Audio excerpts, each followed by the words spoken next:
Hey, good morning, good morning, good morning, good morning, everyone. How is everyone doing today?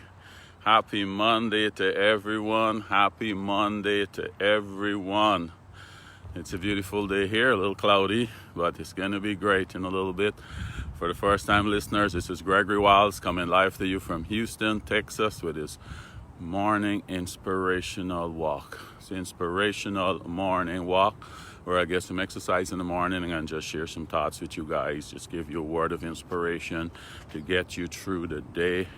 I know it's a lot of things you're gonna come by during this day, and a good way to start off the day is something a little inspirational to balance those scales, so to speak. So good morning, good morning, good morning, Jillian. It's raining. It's raining there? Okay. We're very cloudy. We might get some rain, but then by the end of the day it should clear up. Very cloudy. No sun is up yet. The sun should already been up, but these dark clouds is just keeping the sun. Mr. Kevin, good morning. Good morning. How are you today? How are you today? How are you guys doing today, man? I just got to get my walk in the mornings. Just start off the day right. Get the blood flowing. I can think better. I can get through the day better. Okay, thank you, Kevin. Thank you for watching. All right, guys. So, if you miss anything, just remember, go on the YouTube page there and check out and see if something there that blesses you. We did a lot of good stuff. Quite a few months we're doing this now, and you might find something on there that can bless you. And if you're on there, just subscribe. They're going to give you a chance. You can turn on the notification, press the little bell. So if I upload anything there, you will get that notification that I upload something, so you wouldn't miss anything. Even if you didn't catch me live, you're going to know when I upload something new. I usually try to upload these videos sometime during the day.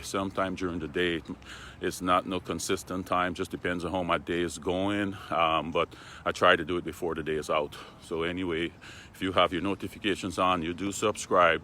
As soon as I upload anything, you will get it. You will get a notification that I uploaded something on there. But okay. What I want to talk about today, what I want to get into today, I want to talk about the law of expectation today. The law of expectation. You know, you fasted, you pray, you make all your confessions, you make yourself right, and now you're expecting something, you're praying for something.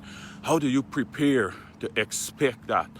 How do you prepare to expect that? The law of expectation, right? I can remember the movie Facing the Giants. I don't know who saw that movie. Facing the Giants had a nice little scene in there when that I don't know if he was a pastor or what, but he used to come and blessing all the lockers in the locker room. You remember the Facing the Giants is a Christian movie about football, and this guy used to come and blessing all the locker room. They had a new coach at that particular school, and he had a really losing season. I think that was his first season as a coach, and he was losing, and the parents and everything wanted to get rid of him. And this guy told him of the story about the two farmers. Anyone, you guys remember the story about the two farmers? The boat was expecting the rain. It was drought. The boat was expecting the rain. But one of them went ahead and plowed his fields, because the forecast shows drought is still going to be on for not a few months. But the one farmer, he went ahead and plowed his field, planted his seeds, and was expecting the rain to fall. He trusted God for the rain to fall. And the next farmer, he just waited. He's like, man, I don't want to waste time going and plow the field, planting seeds. I can waste time and waste my seeds. And what if the rain don't fall? And the rain fell on the one who prepared his field. So you tell me, out of those two farmers, and he asked the coach, he said, which one of those farmers are you? He said, God is going to send the rain when he's ready, but you need to prepare the field so when the rain comes, you will get the crop, right? So just like those two farmers, if we asking and preparing and asking for something, we got to prepare to receive it, because God is always in a position to give. But the problem is, are we in a position to receive? Are we in a position to receive? Right? Because he said in Mark 11:24, he said, therefore I tell you, whatever you ask for in prayer, believe that you have received it and it will be yours, right? So it's just like you get the women that expecting babies, or the families, I should say, that expecting babies, right? You expecting the baby, you know the due date, and you're going to prepare, right?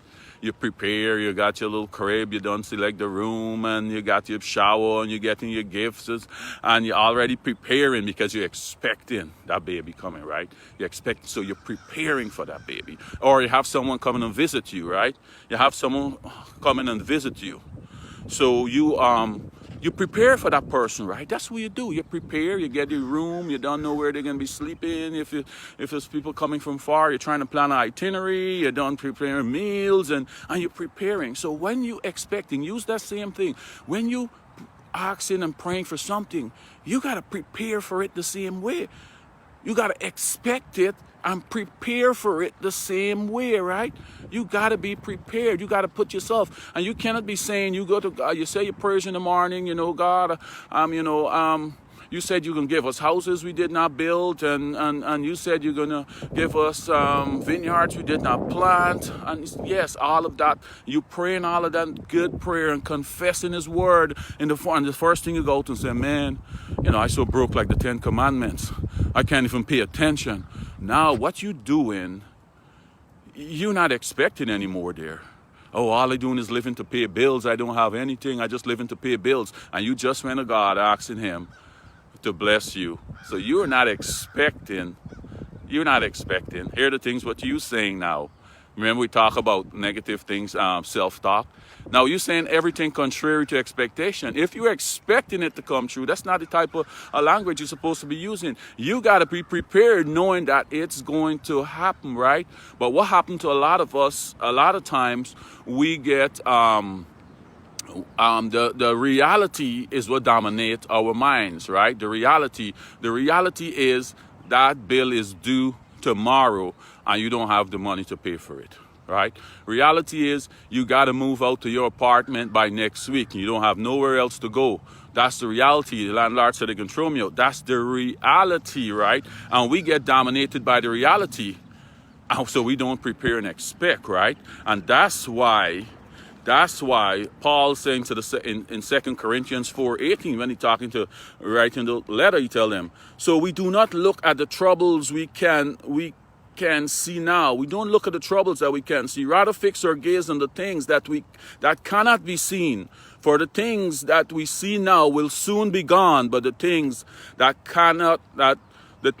we cannot see will last forever, right? So what he's saying, God's word, you got to put your trust in that. Don't worry with the things you've seen. Don't worry that bill you got to pay tomorrow that you don't know how it's going to pay. You got to expect and prepare for it because you just pray. You just ask Him, right? And He said you got to expect it now. Put yourself in a position where you're expecting it to happen. And because if you just believe in the reality, like I said, tomorrow this is due and I don't have the money right now. You more putting your trust in the reality what you're seeing, right? I remember we talk about what the negative thought, death and life is in the power of the tongue and all of that. So if you confess and I just don't have the bill, you telling me about pray and have faith and prepare, were you telling me, Gregory, tomorrow these people said they're going to cut off my light and I don't have the money. That's what you're putting your faith in, right? That's what you expect to happen. So that's what's going to happen.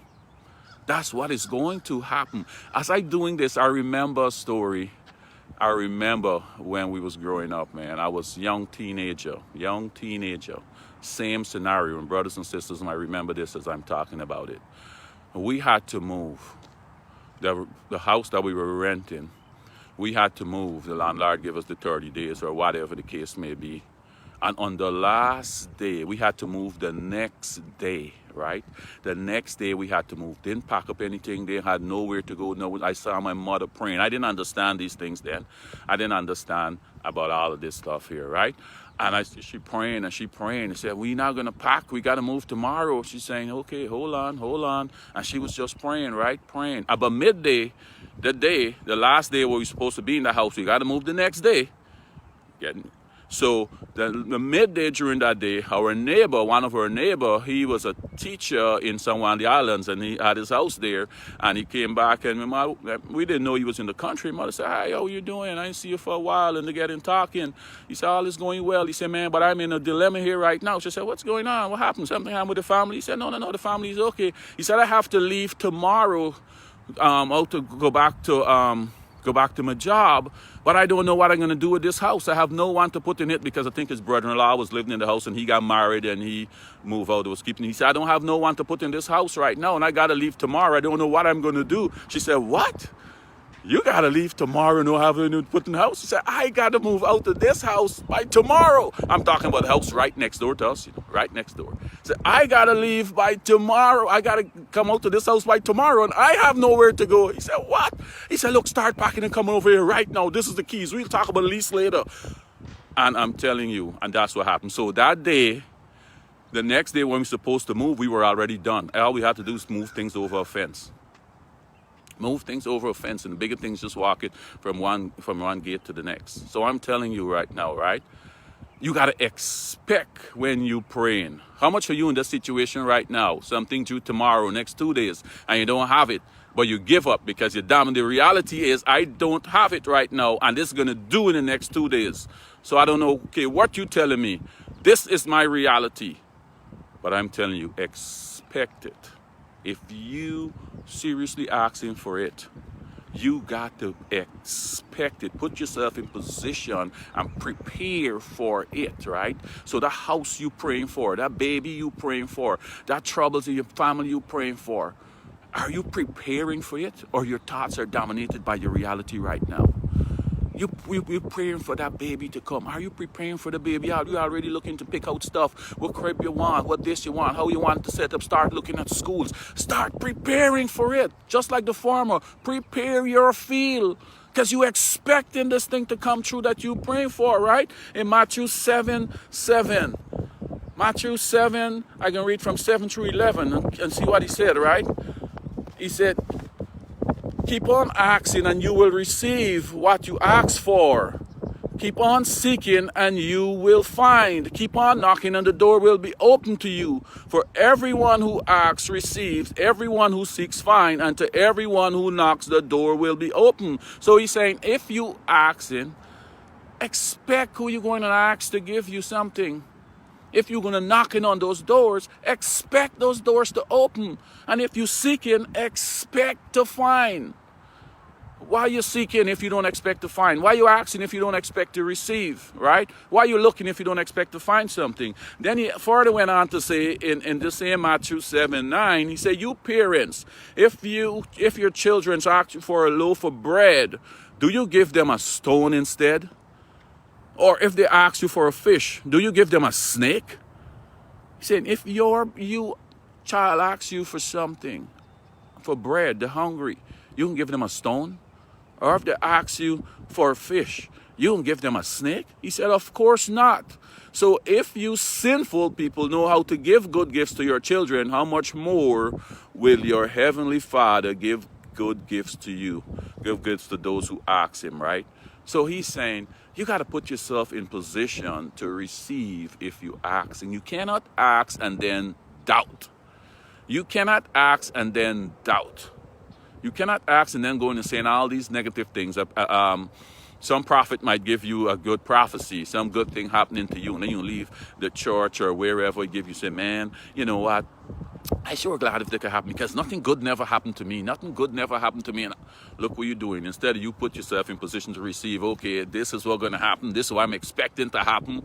Thanking God for it already. This is what's going to happen. This is what But then you might go on and say that's the false prophet, which you do have a lot of false prophet. But that may not be a false prophet. That means that you did not put yourself in position to receive it. You contradict everything of the law of expectation because you never believe it. You believe in all the things that never happened to you before, and that's what you stuck on, right? So I'm telling you, if you're going to be asking for something, you did all your confessions, you're reading your scriptures, you're in the morning, you're telling God, your word said you will bless me more and more and my children. You said you shall provide for our needs. Don't go out now and say negative things. Go out expecting that. God said, you shall provide for our needs, and you will provide for our needs. We talk about who listened to some of the stuff before. We talk about being a kingdom citizen, right? And when you are a citizen of the kingdom, it's the king's responsibility to take care of you. And you hold him to that word. You hold him to his word. You say, you shall provide for me. I don't know how this bill is going to pay tomorrow, but your word said, you shall provide for me. You're the king. I'm a citizen. You're going to provide for me. And I'm going out and believing that this bit, I don't know where this money coming from, but it's going to come from somewhere, because he could bring it from all different angles.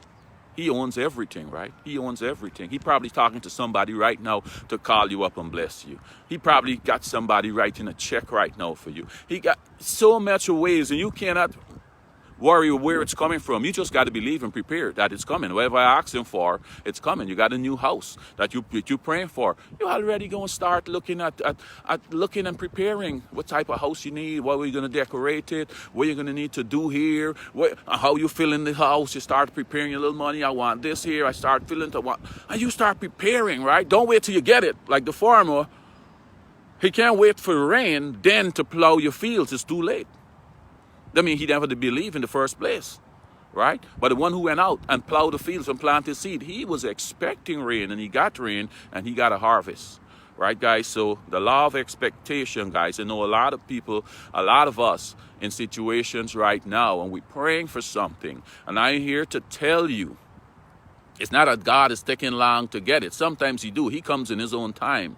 But a lot of times we block our blessing because we do not believe. We do not put ourselves in position to receive. He is ready to give anytime, but not every time we are ready to receive, right? So I'm telling you, plow your field like the farmer. If you asking for something, do all your necessary stuff you need to do. You're living right. You're doing all your stuff. You're praying in the morning, using his word, using his scriptures. Find all the scriptures on whatever you praying for. You read them. You confess them in the mornings. God, your word said this. You're going to give us good health. If you're sick, you're going to find all the scriptures about what we promised us to give us good health. You said you will restore health. You're Jehovah Jireh. You're the God of healing.